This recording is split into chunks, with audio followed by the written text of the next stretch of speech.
ഞാൻ മരിച്ചെന്ന് നിങ്ങൾ അറിഞ്ഞാൽ നിങ്ങളുടെ കയ്യിലുള്ളതിൽ വെച്ച് ഏറ്റവും നല്ല ഫോട്ടോസ് സ്റ്റാറ്റസ് ആക്കണം. ഫോട്ടോയ്ക്ക് താഴെ ആദരാഞ്ജലികൾ എന്ന് ക്യാപ്ഷൻ കൊടുക്കണം. ഇത്രയും നാളും എന്നെ പറ്റി കുറ്റം പറഞ്ഞിരുന്നവരുടെ പല പുകഴ്ത്തലുകളും ഇകഴ്ത്തലുകളും നിങ്ങൾ കേൾക്കും. കാര്യമാക്കണ്ട, ഞാൻ എന്തായിരുന്നു എന്ന് നിങ്ങൾക്കറിയാലോ. പിന്നെ കാണാൻ വരുമ്പം ആരും കരയരുത്. നിങ്ങൾ കരയുമ്പോൾ ചേർത്ത് പിടിക്കാൻ എനിക്ക് പറ്റില്ലല്ലോ. വീട്ടുകാർ ചിലപ്പോൾ കരയുന്നുണ്ടാവും. കഴിയുമെങ്കിൽ അവരൊന്ന് ആശ്വസിപ്പിക്കുക. പള്ളിക്കാട് വരെ എനിക്ക് കൂട്ടായിട്ട് വരിക. പിന്നെ അവസാനമായിട്ട് ഒരു പിടി മണ്ണ് എന്റെ മേലേക്കിട്ടിട്ട് തിരികെ പോവുക.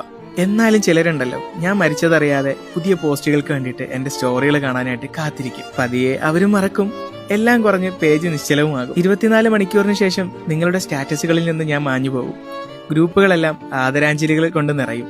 പതിയെ പതിയെ എല്ലാവരും എന്നെ മറക്കും. പിന്നീട് എന്റെ ഈ പേജിൽ പോസ്റ്റുകളൊന്നും വരാതെ ആവും. പേജിന്റെ റീച്ച് പതിയെ പതിയെ കുറഞ്ഞ് അങ്ങ് ഇല്ലാണ്ടാവും.